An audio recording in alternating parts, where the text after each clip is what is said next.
Oyagala omukolo gw'ogwenjawulo gubeere n'ebijjukize mu nnyumba yo? Kankwanjulire ba King Montage Photo Studio. Ffe bakafulu mu kkuba ebifaananyi n'okukola video. Olina wedding, birthday party, kukyala, nika, baby shower, photoshoot oba music shoot na buli kimu kyonna ky'oyagala. Ffe tusobola okuwa ebijjukize ebirungi eri ebirooto byo. Ate nno mwana wattu kusintiiza omuntu wa bulijjo. Tusange Bannankulabe ku Bitaala ku Prime Tower Level 3 Room D04. Okumanya ebisingawo tukubire ku nnamba zino: noti 7 noti 2 emu noti 4 emu 25 oba noti 755 3 7 oba noti 7 noti 23 4 noti 5. King Montage Photo Studio. Ffe tusobola okuwa ebijjukize ebirungi ate nno mwana wattu kusintiiza omuntu wa bulijjo.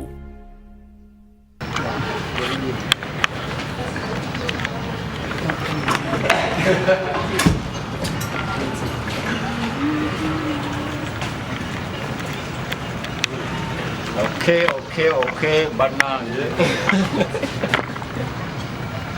Yeah, guys, Samson Baraba.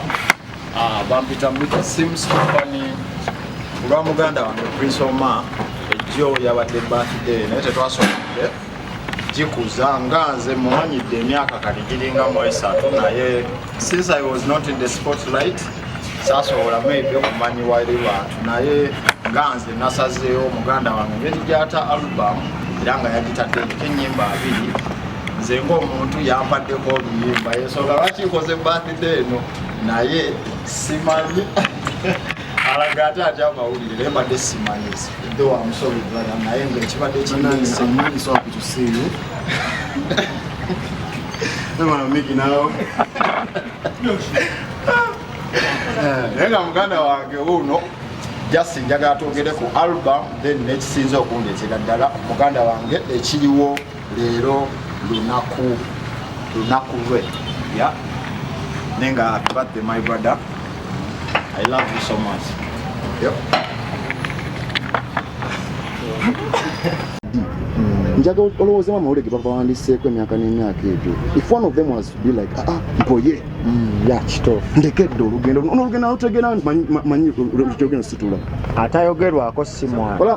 Okujja maaso ga kamera eno, olina okuba ready because when omani maaso ga kamera, gwali waka gwe n'alaba akatandika. Ogenda lamula. And it's okay to okulama. It's okay. It's not bad. So kati buli ayogera ebigambo gy'oli. Akwesibako bwesibira. Kati yayogera ebigambo mwebaza nnyo kubanga mpa obudde bwe mu budde bwe. Neyanziza nnyo talekeranga. Omukyalo omwana akwesibako bwesibira oma. Anita kati muzeeyi kinagambye. Kati amanya mpozi egwangambye egwani. Muzeeyi Arthur. Muzeeyi Arthur mpozi okolera media ki muzeeyi? Star TV. Kati muzeeyi Arthur, muzeeyi Arthur owa Star TV. Leero oze ku mazaalibwa aga Prince Omar. Nekati omulimu ogukuleese kati otandise fuuka babita ki interrogator wabula omusajja wange bane mutta vibe njagala namwe nga nyina kintu omusajja namukoledde surprise birthday gwe nawe kinina okyagwa akwata akatambi kyokola kifu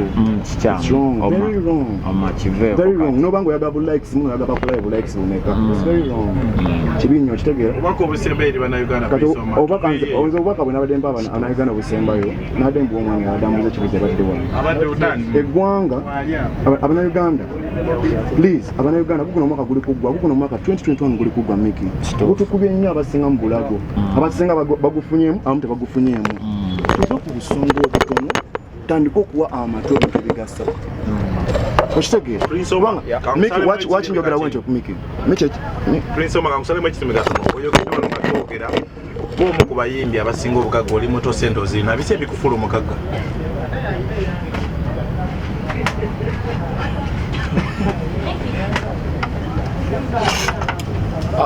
bannaye ekiriwo omuzannyo mungi kati tuze mukomakati oyagala tukugamba ebizinesi zaffe bannaye ekisembayo Oma abayimbi bangi ennyimba tezifuluma ate yesterday baranze another variant ejja.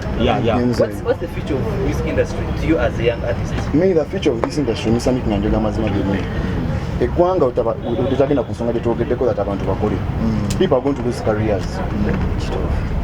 Artists are going to drop down their microphones down on the ground. You see, coming to? You see, longer time to necessity to lead. Look at the industries that are working. Nigeria, South Africa, look at USA. Abasajja bakola making. Kati omuyimbo mutambule akola ati alizo. Kati omuyimbi omuto avatinga kushina chola bichino. Ngoza kwaje. Waliwo songa kati okwate omuyimbi omuto okwate simu eno wote. Choba olowoozaako okuyimba kwange nkwongeddeyo ntya. Manyi ono nkoze ntya. Naye abantu abasinga you get off the vision joliko no losing a focus. Notandika okuladyettinga n'owoobudde ebintu ebitagasa. Nebikwatira kubanga an artist can't be limited. Amawuli amabite gatta muyimbi. Ekitto omuyimbi nnyimba abantu bakubanga guno omukwano gw'abantu nabo kenyina okujja okumbuza bibuuzo omukwano gw'abantu banjagala nganze. It's love. Nera tuba tukola. So focus is very important in change. Focus is very important. Weta. Muliwe ajikoze. Bakubidanga muna nero sabini na bashi mwali na yeye ayimbye. Ate wana chumula mu lupima lwa mani. Omwana aleta akasole watu jukube byala. Them and everybody around. Happy birthday to you. Happy birthday to you. Happy birthday, dear Prince. Happy birthday to me. How old are you now? How old are you now? I'm 22 years old now. Happy birthday to you. Yeah. Yes. Yes. This is for the 20 tracks of your album. It's album cake. Sidi to Jasiza. So that's it.